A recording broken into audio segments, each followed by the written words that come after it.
para toda a comunidade espírita, né? E mais ainda, eu acho que para os que não são espíritas, porque vão entender um tanto mais da justiça divina. Para que a gente pudesse então entender ou conversar um pouco a respeito desse assunto, gostaríamos de voltar no tempo, voltar ao passado, bem longe, né? Vamos, há pouco, digamos assim, ainda não havia se passado 2 anos da libertação dos escravos. O Brasil andava com passos ainda titubeantes em todas as circunstâncias sociais e também no que se dizia ao pensamento, à questão dos raciocínios, das ideias, mas a ideia da reencarnação, que não é uma ideia criada de agora, já se fazia sentir. Numa cidade pequenina do interior do Rio Grande do Sul, existia numa fazenda distante cerca de 10 quilômetros da Vila Dom Feliciano, uma senhora chamada Marta Januária de Oliveira. Maria Januária de Oliveira. Maria Januária de Oliveira era filho de um fazendeiro próspero da região e ela, apesar de muitos trabalhos na sua localidade, na terra, né, na fazenda, ela não se sentia totalmente feliz. Ela era uma pessoa solitária. Havia se envolvido emocionalmente por 2 vezes com 2 rapazes, que o pai não aprovava e, por conseguinte, não chegou a efeito nenhum de casamento aquilo. E um dos rapazes suicidara-se em função do ocorrido. Mas ela tinha nessa cidade de Dom Feliciano uma amiga por nome de Ida Lorenz. O professor Lorenz era o professor da região e a Ida tinha se tornado muito amiga de Maria. Maria era mais conhecida na sua fazenda por Sinhá ou Sinhazinha. Talvez, ou com certeza, em função de tão pouco tempo da libertação dos escravos, eles ainda terem aqueles ex-escravos que trabalhavam na fazenda, que tinham ficado com eles. E naquela fazenda, então, ela tinha grandes recursos. A água ali era difícil, mas era de poço, já à época, e existia uma peculiaridade. Eles tinham carneiros naquela região, em vez de cabras, que eram muito comum em outras regiões próximas. Mas Ida sempre conversava muito com a Sinhá. Ida Lorenz conversava com ela a respeito dos problemas da vida, das dificuldades, e certa feita, quando Sinhá estava muito triste, muito aborrecida, o pai resolveu mandá-la para Pelotas, a fim de que ela pudesse, no carnaval, se distrair. Só que ela era descuidada e tomou muita chuva nesse carnaval, adoecera, contraíram uma tuberculose, e quando já estava em fase adiantada da doença, ela confidencia então a Ida Lorenz que iria voltar, iria regressar como filha da Ida Lorenz, e quando tivesse idade de falar, contaria para ela os mistérios da menina que foi e que voltou. Ida conta aquilo para seu esposo e fica muito preocupada, fica muito pensativa a respeito do assunto e resolve não contar para seus outros filhos e para ninguém mais. No dia seguinte que ela ouvira isso da Sinhá, a Sinhá desencarna. E naquela época não era comum quando se desencarnava, ou melhor, era comum quando se desencarnava por tuberculose que ninguém fosse ao enterro, com medo de contrair a doença. Então só compareceram ao enterro 3 mulheres brancas da região e os escravos ou ex-escravos da fazenda do pai.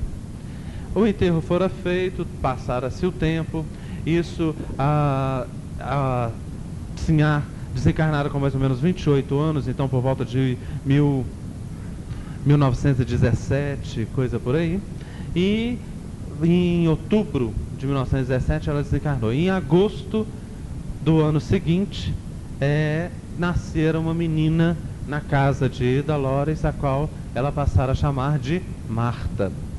Desde cedo, Marta tinha umas atitudes muito peculiares. E quando tinha 2 anos e meio e fora lavar roupa junto com a irmã mais velha, na volta ela fala para Lola, que era a irmã mais velha, que deveria carregá-la nas costas.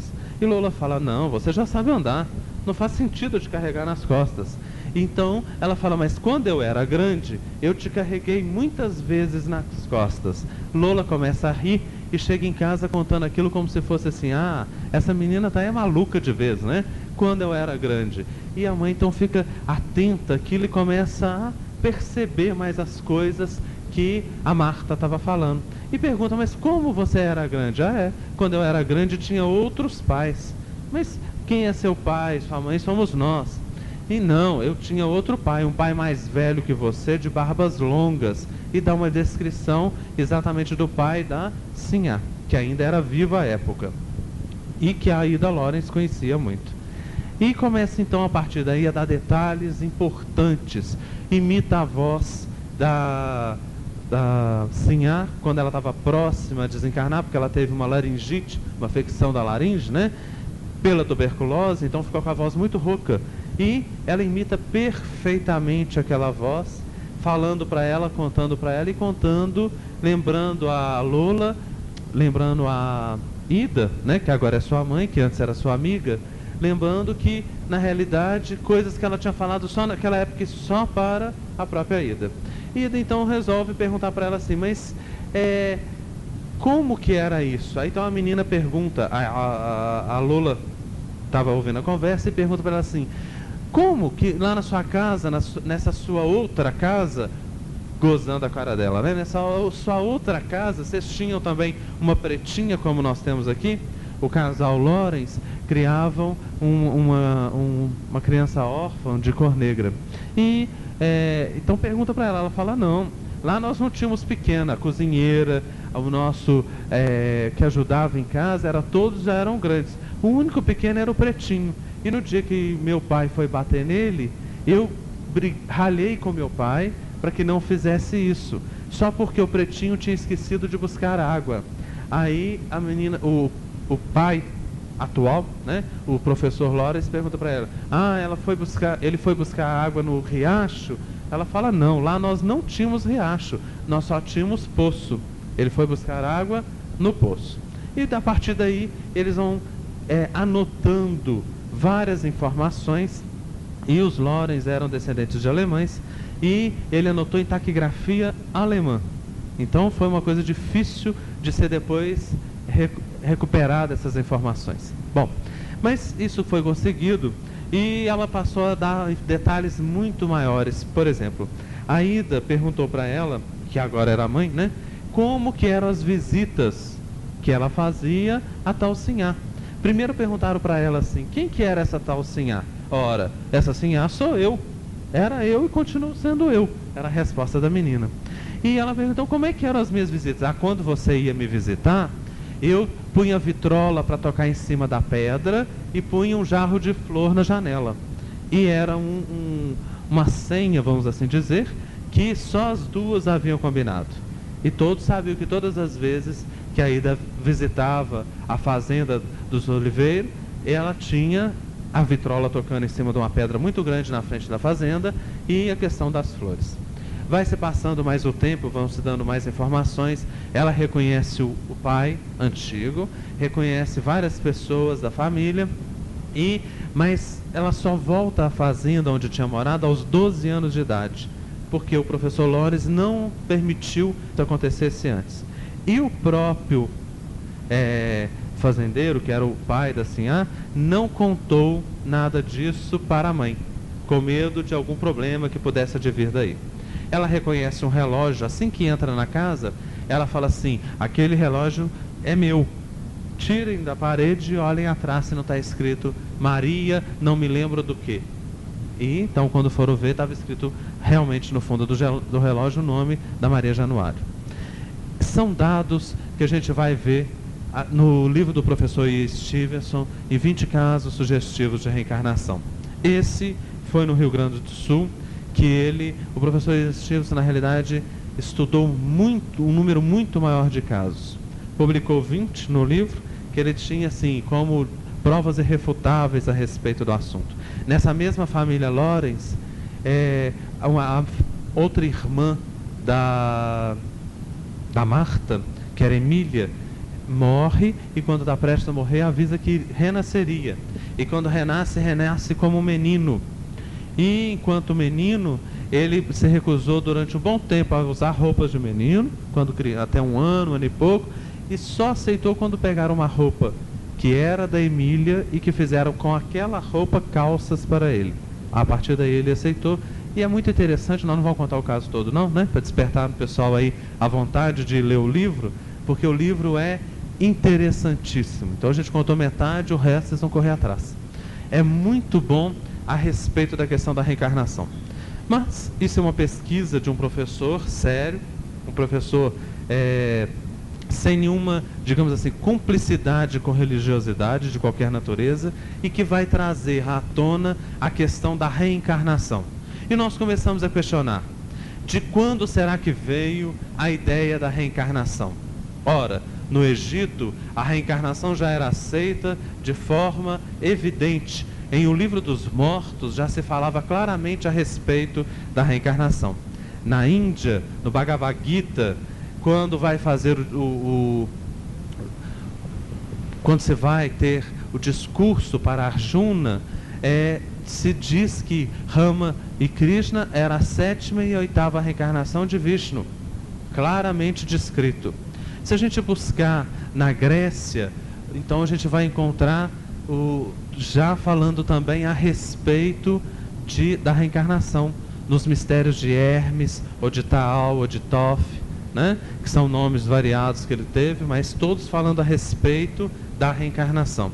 Se buscarmos as tribos primitivas, também falando a respeito da reencarnação. Se voltarmos ainda na Pérsia, vamos encontrar um hino persa que fala: morri como animal, acordei como vegetal, morri como vegetal, despertei como animal. Desculpa, acho que eu falei errado no início. Morri como mineral, acordei como vegetal, morri como vegetal, despertei como animal. Morri como animal e fiz-me homem. Por que devo ter medo de morrer? Quando fui que tornei-me menos quando morri?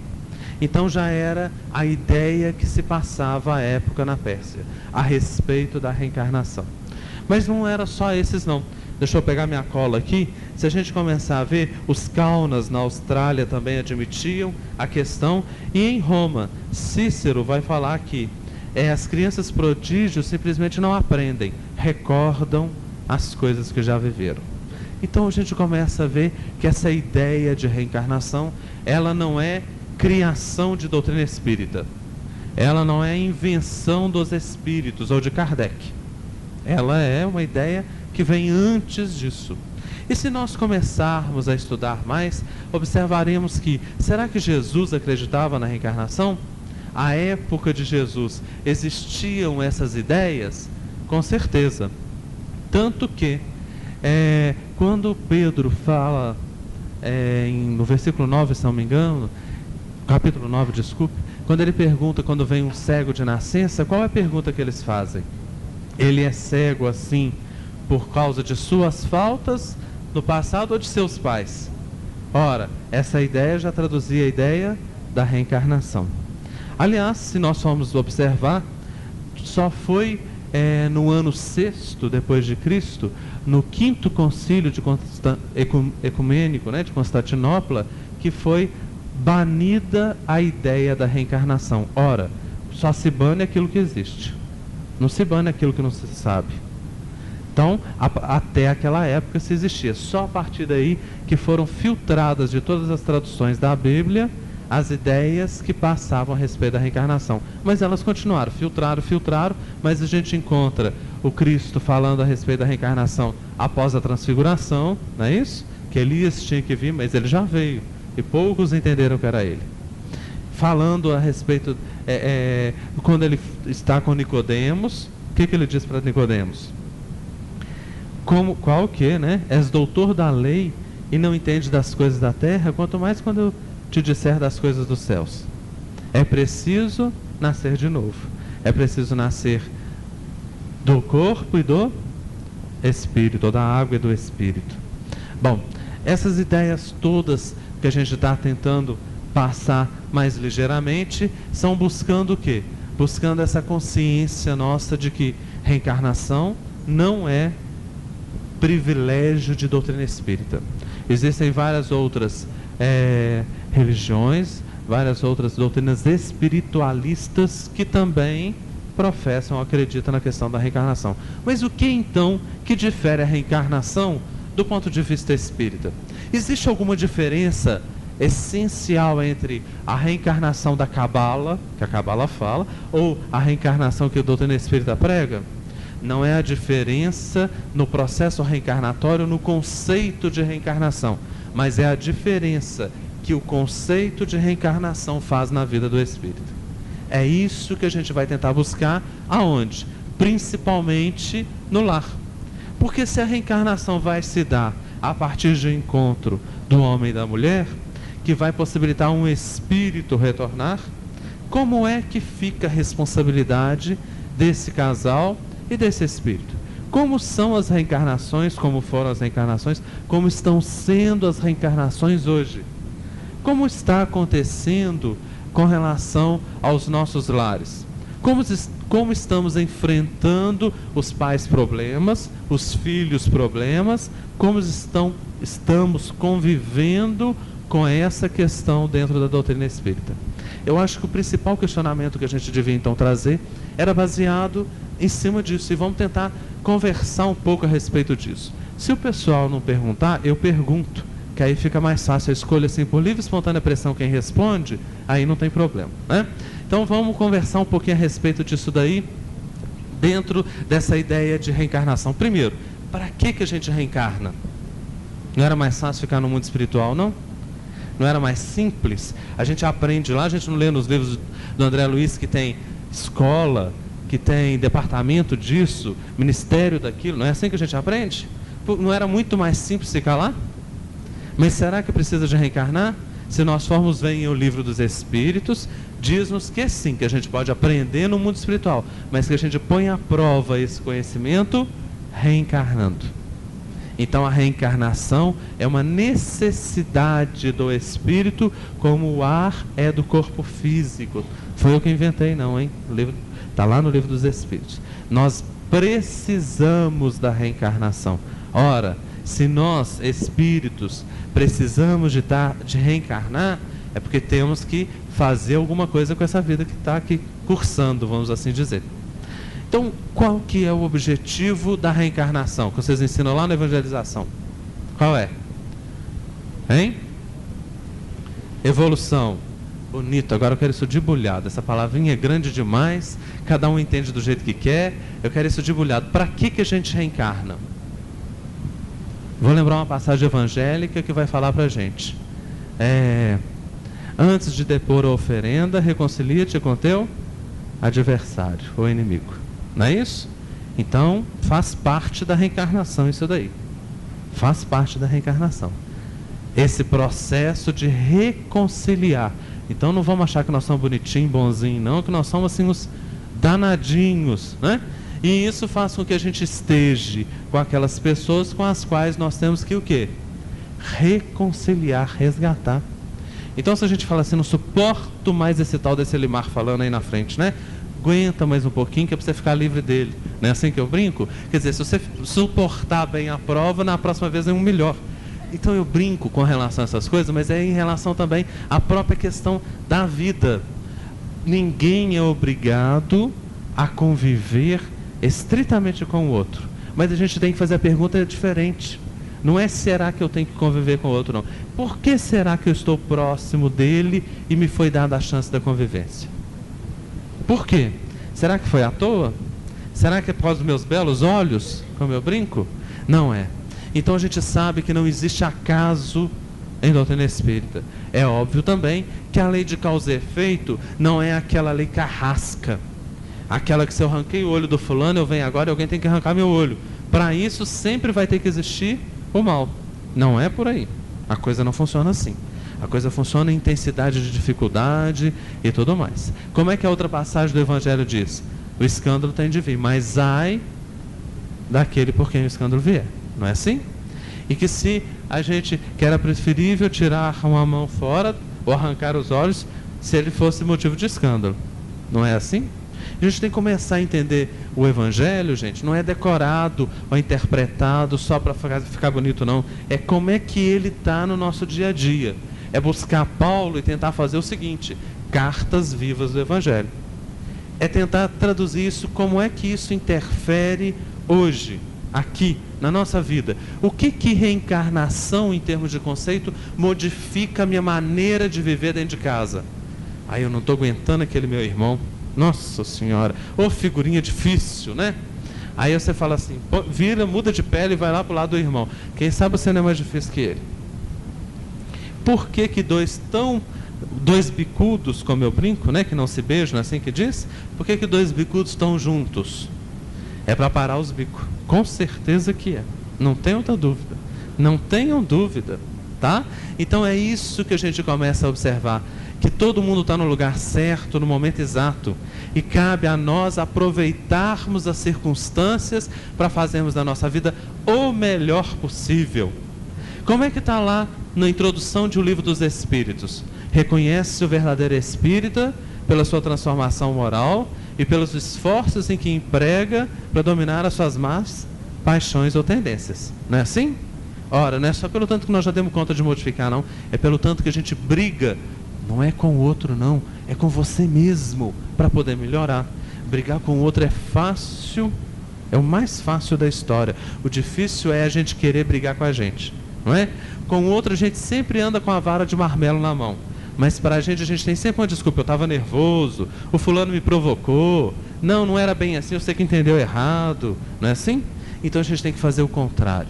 Conosco, regra dura. E com o outro, é preciso aprender a gostar das pessoas como elas são. E não como a gente queria que elas fossem. Se as pessoas forem exatamente aquilo que a gente quer que elas sejam, por que eu não vou gostar dela? Não tem motivo nenhum. Eu tenho que adorar. Não é? Como é que é lá a passagem? Se gosta só dos que gostam de vocês, o que fazeis de especial? Nada, qualquer um faz isso. Gostar de quem gosta da gente é fácil. O difícil é gostar de quem não gosta, ou de quem não é do jeito que a gente queria que ele fosse. É essa dificuldade. Quando procuraram o Chico Xavier certa feita e perguntaram para ele a respeito como é que ele podia estar envolvido com certas pessoas que causavam problemas para ele, etc, etc. Ele falava, olha, o bem que me faz e o mal que me faz, não me faz. Eu sou o que sou. E aprendi a gostar das pessoas como elas são. Então não é a bênção ou a maldição que alguém rogou sobre mim que me torna abençoado ou amaldiçoado, mas são as minhas próprias atitudes, sou eu mesmo no viver e no pensar que me torno assim. É essa a grande diferença que vai fazer a doutrina espírita na nossa vida. Nós tiramos dos outros as responsabilidades dos nossos atos, assumimos essa responsabilidade de uma forma tranquila. Não é de uma forma que às vezes não é dolorida, de uma forma que não é sofrida. Sofrida, porque transformar é difícil, gente. Não é fácil, não. Mas é de uma forma também, e muito importante, que nos torna mais felizes. Se nós imaginássemos Deus como sendo assim, a supremacia da evolução, em termos, claro, né? O que é Deus? A causa primária de todas as coisas. Aliás, está lá no Livro dos Espíritos. O que existe no mundo? Deus, princípio material e princípio inteligente. Esses dois últimos causados por Deus, ou criados por Deus. O que não for matéria ou não for espírito é Deus. Se não for um desses três, não existe. Segundo o que está lá. Então a gente começa a observar uma coisa muito interessante com relação a isso daí. Vamos tentar imaginar a ideia de massa. Por que a gente para em pé na Terra? Porque a massa da Terra nos atrai para ela. Não é isso que quer dizer a lei da gravidade? Basicamente, não é isso aí? É. Então vamos tentar imaginar Deus como sendo a maior massa evolutiva que a gente possa ter ideia. O que ele faz com a gente? Nos atrai para ele. E quanto mais massa evolutiva eu vou tendo, quanto mais eu vou evoluindo, eu vou melhorando, mais rápida é a minha caminhada para ele. Como é que é a fórmula lá? É inversamente proporcional ao quadrado da distância. Então se eu andar um tiquitinho assim, a força que me puxa para Deus é muito maior ainda. Por isso que quando a gente começa a melhorar, fica cada vez mais fácil melhorar. O difícil é vencer a inércia. né? Aquela coisa da gente estar parado e não querer fazer. É essa a complicação. Então a gente começa a observar com relação a isso, reencarnação e família. Família, tem gente, outro dia um colega meu falou assim, família é muito bonito, adoro família, na fotografia. Aí eu falei assim, é uma forma de pensar, sem dúvida nenhuma, é uma forma de pensar, mas é a forma mais cômoda de viver, é a forma mais comodista de viver, porque o difícil é estar ali dentro da mesma panela, chacoalhando para lá, chacoalhando para cá, e tendo que se ajeitar, e cada um respeitando o espaço do outro. Isso é complicado. Fácil viver lá em cima. Diz uma história que o homem era julgado muito puro, muito evoluído, quando ele conseguisse trazer na mão uma bola de neve lá de cima do alto da montanha, até o sopé onde tinha o povoado. Então, um desses que viviam lá isolado há muito tempo, resolve visitar o irmão que ele não via há muitos anos e que era aniversário dele. Começa a descer a montanha com a bola de neve na mão, vai descendo e começa a encontrar pessoas, e as pessoas começam a ficar boquiabertas. Olha a capacidade daquela criatura, o tanto que ele é puro, o tanto que ele é evoluído, né? Porque ele está descendo, a temperatura está aumentando e a bola de neve não está derretendo.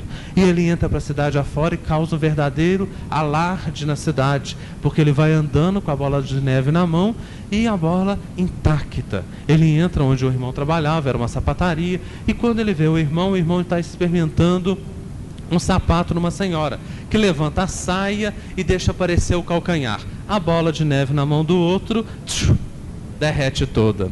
Então a gente começa a observar que é muito fácil ser santo, entre aspas, se não tem nada que nos provoque. O difícil é conviver. Viver é fácil, moçada. O difícil é viver é conviver. Isso é complicado. Porque o jeito do outro comer te incomoda, o jeito que ele fala isso te apoquenta, aquilo não te agrada, você também não agrada naquilo outro. E é essa mistura toda que vai deixando marcas uns nos outros. Mas o que é a família? Será que a gente vai precisar de família? Ou será que a gente vai evoluir para uma coisa chamada assim, vai ser aquele negócio assim, vamos ter produções independentes? Não é assim que o povo gosta de falar hoje em dia? Então vamos ter produções independentes. Será que nós vamos evoluir para isso? Isso é evolução? Ou isso é um problema que vivemos? Isso é uma dificuldade que vivemos. São os últimos dos moicanos por causa disso? De forma nenhuma. Mas também não é o processo evolutivo, no sentido de que isso é o melhor. A maneira então que a gente começa a entender é que família é esse cadinho restaurador, onde a alquimia do amor transforma as criaturas, sob o influxo do calor da convivência. É esse processo alquímico de vida que nos faz cada vez melhores. E que faz com que aqueles que saiam dali possam gerar outros grupos. E esses grupos possam gerar criaturas, ou possam assessorar criaturas cada vez mais. Tarefa de pai é com certeza orientar, com certeza, mas se nós olharmos só sobre o aspecto da educação, porque se buscarmos do ponto de vista evolutivo, é resgatar processos mórbidos, no sentido de dificultosos, no sentido de dolorosos, que uns espíritos tiveram com outros, e esses processos são também geradores de doenças mais tarde. Doenças até mesmo físicas. O que a gente quer dizer então com isso? Que o amor ainda é o melhor remédio para tudo. E o primeiro lugar onde se vivencia essa experiência de amor é, sem dúvida nenhuma, a família. Quando observamos então esse aspecto, buscamos o trabalho de Divaldo Pereira Franco. E procuramos entender por que em tanto de lugar a gente faz creche, bota aquele monte de menino, né? E Divaldo criou casas lares, onde ele colocava as crianças mais ou menos na mesma faixa etária, na mesma faixa etária não, numa escadinha de faixa etária, como se fosse numa família. Não é que ele não tinha problemas, hein? Tinha e os tem ainda, em número razoável, tá? Mas é que ele então começou a colocar para eles exatamente o quê? A vivência de um grupo familiar. O que isso poderia trazer? O que isso modifica? A gente começa a ver. Temos sido família ou temos sido um lugar onde todo mundo dorme, come, conversa um pouquinho e vai embora? O que é ser família? Ser família dá palpite na vida do outro? Também. Por mais que a gente não goste, também. Tá? Ser família é ser solidário com o outro? Com certeza. Ser família é, às vezes, criaturas extremamente envolvidas umas com as outras. Nós só nos conhecemos. Como é que é lá a passagem? Que era preciso que a gente comesse o quê? Uma saca de sal. Não era assim? Então é preciso, mas não é comer igual vaca não, hein? Que põe lá um monte no coxo, ela come um monte de uma vez. É comer o sal da comida de todo dia, que é pouquinho. Até comer uma saca, com certeza você já conheceu o outro. Com certeza. É esse processo. Quando o Cristo vai lavar os pés, e que o discípulo vira para ele e fala assim: Senhor, tu a mim não lavarás os pés. E ele responde o quê? Quem lembra? Como é que ele responde? Como? Pode falar. Como é que ele responde? Senhor, tu a mim não lavarás os pés. É preciso que eu lave os teus pés, né? Para que saibas por onde caminho, com quem és, ou quem és. Mostrando, Jesus sabia quem que era. Jesus convivia com ele. Então o que ele estava querendo dizer com isso? Mostrando que era preciso que a gente conhecesse uns aos outros, que a gente se ouvisse mais. Não é assim? Nós estamos com mania de uma coisa chamada televisão. Essa mania de televisão é aquela assim: vem fulano, vem pra cá, vamos sentar aqui e conversar vendo televisão. Quer dizer, conversar, mentira, vamos ver televisão, na maioria das vezes. Então não se conversa, não se troca essas ideias. Esse é o espaço, e é nesse espaço que a gente tem que começar a treinar isso. É nesse espaço que se fala da experiência de um, que passa a experiência para o outro, e quanto mais se destruir essa célula chamada família, maiores problemas nós teremos na sociedade. Sem dúvida nenhuma. Claro que não adianta falar isso simplesmente. É preciso que a gente semeie, que a gente vivencie isso aonde? Na casa de cada um de nós. Brigas, dificuldades, e como vamos ter? É um monte, tá? Mas isso não destrói a família em si. Muito antes, pelo contrário, isso faz com que ela se aproxime. E a reencarnação, o que faz com isso? Faz com que a gente aumente os laços de família. Se hoje eu estou na família aqui da Cássia, e amanhã eu já reencarno na família da Alice, né, Alice? Então, como é que a gente vai começar a intercambiar esses costumes e o parentesco? Como é que é o parentesco? Ele é espiritual. Ele é por atração e simpatia, segundo está lá no Livro dos Espíritos. Tanto que o Cristo, uma vez chamado, e falaram para ele: lá fora estão sua mãe e seus irmãos. E ele disse o quê? Quem são meus pais e quem são meus irmãos? Não foi derrocando a questão da família, mas foi o quê? Ampliando, se não todos aqueles que fazem a vontade de meu Pai. Ora, todos que fazem a vontade do Pai somos irmãos em Cristo. Mas e aqueles que estão do nosso ladinho toda hora? Como é que é isso? São aqueles com quem nós temos mais coisa para acertar ou para aprender, com certeza. Na maioria das vezes a gente acha que a gente é o bonzinho, que só o outro que vai aprender ou vai acertar isso, né? Mas não é verdade, tá? É sempre uma troca, não existe a posição fixa de professor e de aluno na família. O pai ora está ensinando, ora está aprendendo. E a mãe do mesmo jeito, os filhos da mesma forma. A doutrina espírita traz uma luz diferente para o âmbito familiar. Ela quer dizer para nós que família é o lugar onde a gente vai experimentar a dor e a alegria, sem ter medo de se expor. Normalmente são com aquelas pessoas que a gente mais, é como eu brinco, a gente pode pensar em voz alta, não é? Tem fases que você fala assim: ah, eu acho que eu tenho amigos melhores lá fora do que nos meus irmãos ou nos meus pais. Muitas vezes a gente escuta isso. E eu fico pensando assim: vamos deixar o tempo passar, Ele é Senhor. Ele ensina e vai mostrar que na realidade foi a família que sedimentou nele o que ele tem de valor. É esse o processo de crescer em família. Sedimentar uns nos outros aquilo que é valoroso em cada um de nós. E aí sairmos cada vez mais crescendo. O processo de aprendizagem envolve destruir e construir. Sempre. O que a gente não pode ficar parado é na destruição. A gente derruba alguma coisa para levantar uma coisa nova. Isso é a própria ideia da reencarnação. Nascer, viver, morrer, renascer, progredir sempre. Tal é a lei.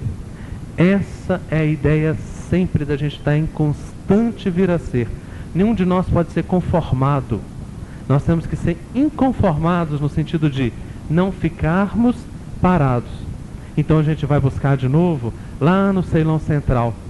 Há duas crianças, uma era um menino e outra uma menina. E enquanto o menino ele sempre desejara ser uma menina. E enquanto o menino ele vira a rainha Elizabeth passar no Ceilão Central de trem. E quando reencarnaram numa cidade cerca de 20 quilômetros, 60 quilômetros de distância uma da outra, ele descreve lugares, descreve coisas, descreve a família, reconhece o irmão que não gostava, reconhece o cachorro que ele havia mordido na outra vida. Não é a outra vida do cachorro não, hein? É a outra vida dele. Então reconhece todos esses processos e a gente fica perguntando, por quê? Para quê?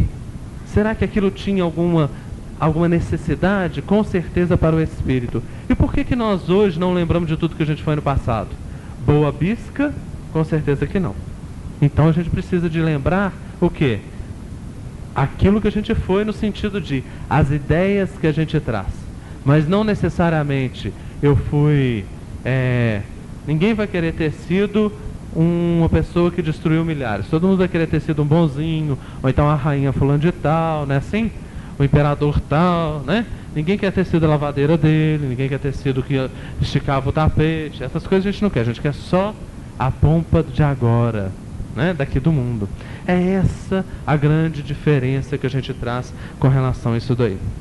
Quando então a gente busca a questão de família, nós gostaríamos de lembrar uma outra coisa que é primordial em reencarnação, que se chama corpo físico. O valor que o nosso corpo físico tem.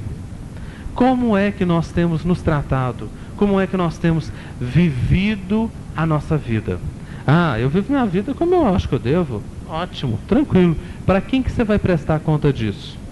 Para fulano de tal, que está do lado de fora? Para ciclano de tal? Segundo, está lá também no Livro dos Espíritos. Onde que está a lei de Deus? Na consciência. Então, você só vai prestar para a sua consciência.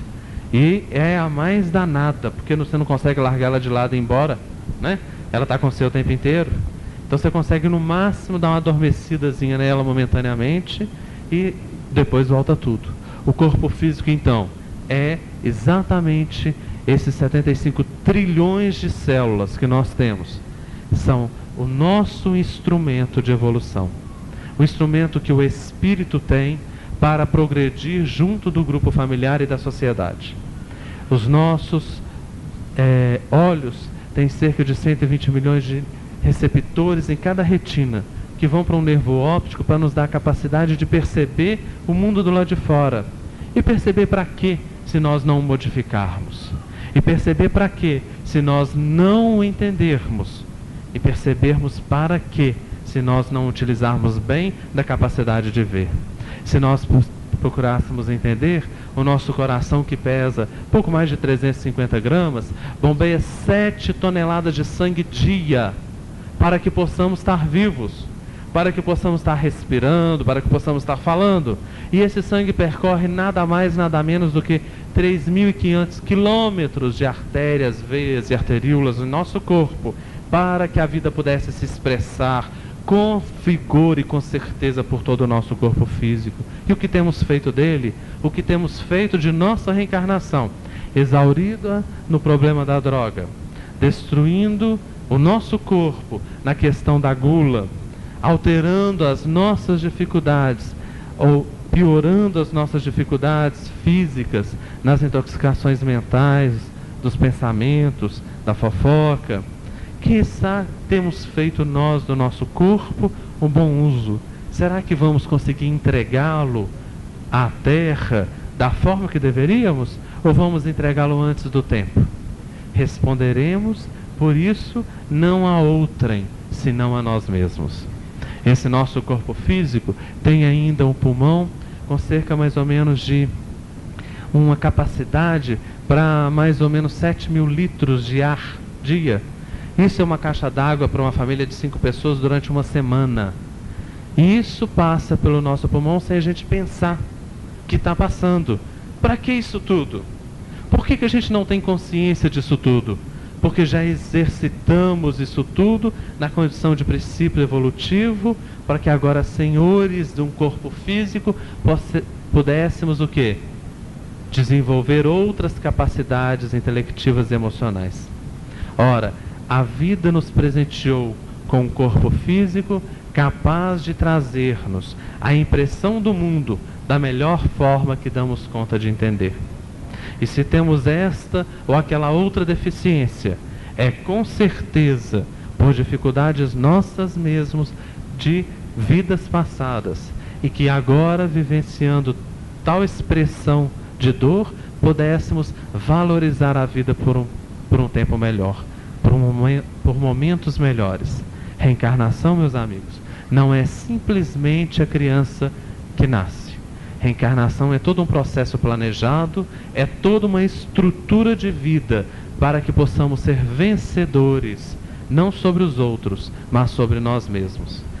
O processo evolutivo, a assessoria, digamos assim, que os espíritos prestam nos processos reencarnatórios, visa sempre atender às nossas necessidades enquanto espíritos, para que possamos desenvolvermos cada dia mais.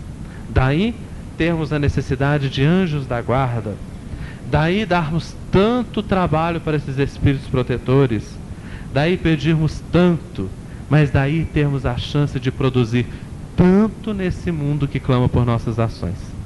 O que tínhamos então pensado a respeito da noite, para a reencarnação, para que pudéssemos trazer reencarnação para o mundo de hoje, é buscar sim o conhecimento científico a respeito da reencarnação. A pesquisa, a busca, a doutrina espírita com certeza nasceu nos braços do fenômeno, mas há e tem crescido nos braços do estudo e do trabalho de assistência social, de crescimento mútuo. Ninguém assiste a outrem sem assistir a si próprio. O trabalho espírita, por mais que nós queiramos que atenda a criança, atenda a pessoa, a família com dificuldades, atenda este, ao doente, aquele outro, ele atende primeiro ao trabalhador que desempenha a tarefa. Somos todos devedores da vida, e há que devolvermos a esta na forma de ação, na forma de atitude. Para servirmos a vida é preciso valorizarmos a vida que temos. É preciso entendermos a reencarnação como a expressão maior da justiça divina, que nos traz uns juntos dos outros, para exercermos essa cidadania do amor com tranquilidade, com emoção. Senhor, quando pensamos na vida, gostaríamos de te dizer muito obrigado, Senhor, pela casa que nos dás, pela doutrina espírita, que tanto nos tem aclareado a mente, o trabalho, que nos tem modificado a maneira de ser. Pai, dai-nos um entendimento maior a respeito daquilo que parece pequeno, para que, uma vez conhecedores disso, possamos ter coragem de agir, e agindo, Senhor, possamos dar-te a conhecer a quantos nos procurem a todo momento. Neste mundo de desterro, clamamos por vosso amor. Na noite mais tormentosa, ó Pai, sois tu a fonte generosa do bem, que nunca se secará. Sois em tudo nossa porta de esperança, que nunca se fechará. Quando tudo nos despreza, no mundo da iniquidade, quando vem a tempestade sob as flores da ilusão, sois tu, nosso cântico de certeza, vencendo toda aspereza, vencendo toda dificuldade, toda lesão. Ampara-nos, Senhor, e vemos, ou possa expressar-se nas forças do corpo físico, saibamos entender-te, Senhor, para que o cântico da luz eterna nos encante a alma, nos enobreça a mente e faça-nos entender uma vez mais como é importante viver, e viver no mundo que estamos, na família que nos encontramos. Se conosco, Senhor, hoje e sempre, amparando-nos e protegendo-nos nessa tarefa importante de viver. Boa noite para todos, era o que nós tínhamos preparado para a noite.